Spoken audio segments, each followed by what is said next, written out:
ఆయన భర్త గారు లోపల ట్రయల్ రూమ్లో ఉంటారు. సో ఆ టైంలో ఆవిడ డోర్ కొడతారు. అప్పుడు ఆయన గొంతు మార్చి పాట పాడతారు. అవును, అది హిల్లేరియస్గా ఉంది. థియేటర్లో పడి పడి నవ్వానట ఆ ప్లేస్లో. రవితేజ గారు అసలు మామూలుగా చేయలేదు అది. అవును. సో ఒక్కసారి మీరు అది పాడాలి అని నేను కోరుకుంటున్నాను. మామూలుగా గొంతు అలాగే ఉందిలేండి.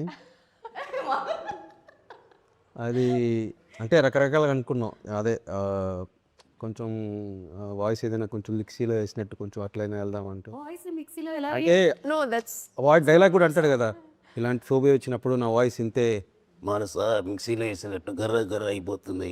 సో అట్లా. ఇది ఒక్కసారి ఆ గర్ర గర్ర వాయిస్తో ఆ పాట పాడరా? ఎందుకులేండి, బాగా వెళ్తుందిగా.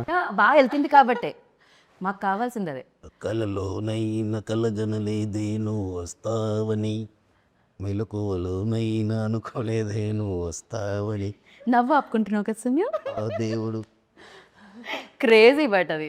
సో అది ఫస్ట్ నుంచి స్క్రిప్ట్లో ఉండిందా లేకపోతే అప్పటికప్పుడు డెవలప్? లేదు, నేను ఫస్ట్ ఆయన అడిగారు, నేను డబ్బింగ్ కరెక్ట్గా చెప్పకపోతే నువ్వు చెప్పేసి ఆ పోర్షన్ అంతా అన్నారు. కానీ సూపర్గా బాగా సెట్ అయిపోయింది. నాకు అది అదే వదిన కొడుకు వరస్టులా కొడుకు అంటాడు కదా. సో అదంతా నాకు నువ్వు చెప్పే ఒకవేళ నాది కానీ కరెక్ట్గా రాబోతాను. లేదు సార్ ఇది సూపర్గా వచ్చిందంటే ఇంకా అది. సో ముందు నుంచే ఉంది అది. ఉండింది అది. థియేటర్లో నేను బిగ్ స్క్రీన్ మీద చూస్తూ ఉంటే సడన్గా అది మాత్రం కట్ చేస్తారు కదా ప్రోమోలో. కళ్ళలో నేను పాడింది వరస్ట్గా ఇప్పుడు అదే ప్రోమో, అదే మాకు ప్రోమోకి దొరికింది. అలవాటు అయిపోయింది నాకు కూడా.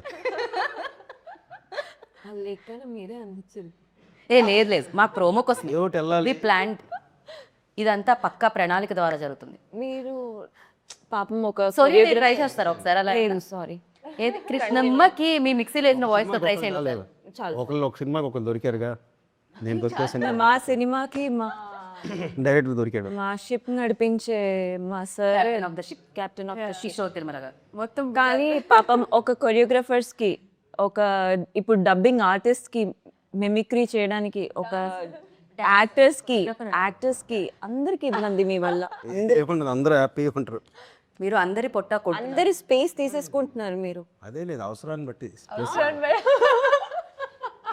అవసరానికి అనుగుణంగా మీలోని నేను చేయలేదు అనుకుంటా. 9 వయసులో 8 వయసులో చెప్పారు. చిన్న చిన్న డైలాగ్స్ ఉంటాయి కదా, అంటే 9 డిఫరెంట్ వాయిస్లని నేను ఒక్కనే చెప్పుంటా.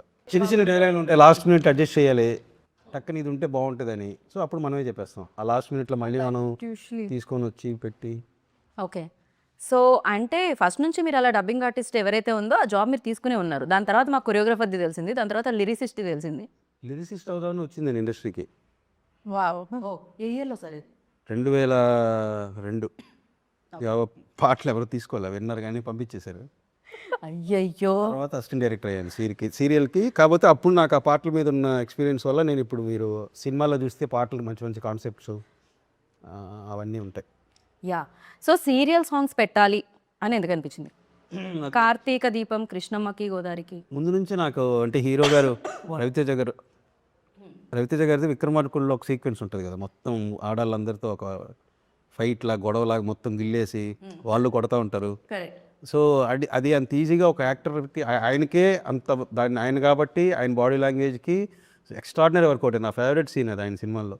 సో ఆయన ఆ ఫైట్ లాగా చేశారు కదా, ఇంతమంది లేడీస్తో ఒక్కసారిగా ఒక 100 మంది లేడీస్తో చీరలు కట్టుకొని పబ్బులో సీరియల్ సాంగ్స్కి రీమిక్స్ చేస్తే ఎలా ఉంటుంది అనేది పబ్బులో కార్తీక దీపం సాంగ్ పబ్లో. సో కాంట్రాస్ట్గా ఉంటుంది కదా అని చెప్పి ముందు నుంచి ఆయన హీరో గారు స్క్రిప్ట్ చేస్తున్నప్పుడే ఆయన కోసం అనుకున్న ఐటమ్ అది.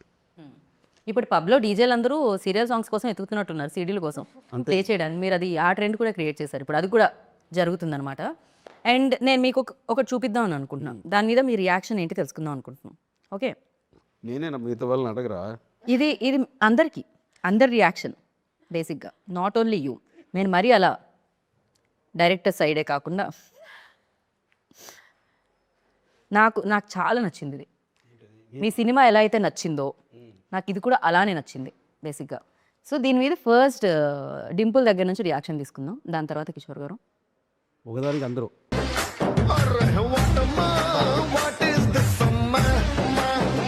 ఆ ఫేస్ చూడండి అక్కడ బాడీ మీద.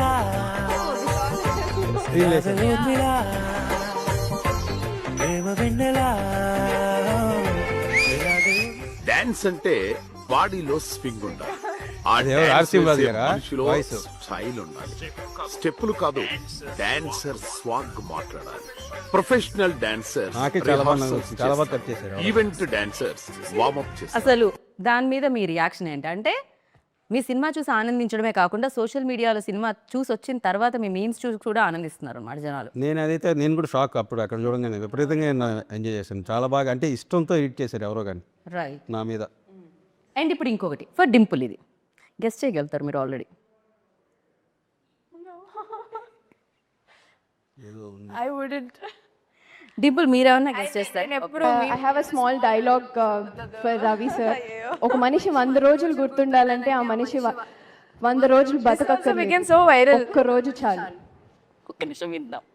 ఆ ఒక్క రోజు అతను సాధించే విజయాలే ఆ మనిషి 100 రోజులు గుర్తుంటాయి. డైలాగ్ చెప్పొద్దని చెప్తే అలా చెమ్మగిల్లి నెక్స్ట్ డే మీరు మనసులో ఏమనుకున్నారు చెప్పండి. అది 100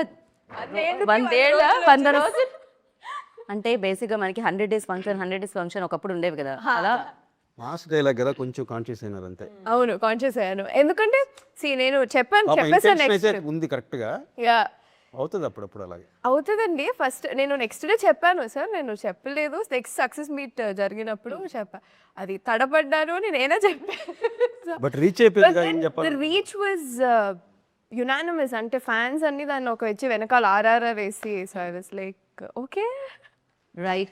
దట్ వాజ్ మై అంటే genuine admiration towards him. Like as a fan I've also been seeing all his work, the kind of person he is. So as a fan that came చాలా జెన్యున్గా వచ్చింది. But dialogue ఇలా stage మీద చెప్పడం was for the first time. నేనే ఉన్నాను పక్కన, ఈవిడ 100 రోజులు అన్నారా, 100 బికాజ్ నాకు నెక్స్ట్ ఎవరిని పిలవాలి అనే దాంట్లో ఉంటుంది అనమాట నా గోల్. అంతే చూసి ఓకే కూల్ ఏదో అన్నారు. ఇప్పుడు చెప్పాలనుకునేది అయితే ప్రపంచానికి రీచ్ క్లియర్గా వెళ్ళిపోయింది. ఎస్ సార్, ఇంతకంటే క్లియర్గా వెళ్ళలేదు ఎందుకంటే చాలా వైరల్ అయ్యి వెళ్ళింది, అది రీచ్ అయిపోయింది. నో వరీస్, చెప్పాలనుకునేది చెప్పేశారు. And Dimple you always mention that నేను రవి సార్ బిగ్గెస్ట్ ఫ్యాన్ అని చెప్పి. సో ఎప్పుడు ఏ సినిమా చూసి మీరు ఆయన ఫ్యాన్ అయ్యారు? నాకు నేను చాలా సందర్భాల్లో చెప్పాను, వెల్ వాజ్ అంటే ఆయన కిక్ సినిమా జరిగేటప్పుడు I was asked for his sister Ileana sister role long back. అప్పుడు అది అవ్వలేదు. And when I was very young and somehow just నా ఫోటో చూసి మాత్రమే అడిగారు. బట్ దెన్ మా ఇంట్లో లేదు, నువ్వు ఇంకా చిన్నపిల్లవి, అది ఎట్లా చేస్తావు అది. But then I mention him, you know the circle. నేను అప్పుడు చాలా గట్టిగా లేదు, some day I will work with him అని ఒక some kind of affirmation that I've done. I don't know. Down the line, I worked with him in Kiladi. ఆయనతో కిలాడి పని చేసేటప్పుడు I'm generally a person, and when I'm working with somebody or when I see them, that's how I learn a lot of things from them. Be it working with Kishore Garu, Sonia or anybody. Like I pick a lot of things from them and I get inspired such people. So ala na Kiladi lo, when I was working with him for a while and I saw how he is, పక్కన వాళ్ళతో ఎలా ఉంటారు, some you know it's very rare quality to have in heroes in general. So I think and working for the second time here, so yeah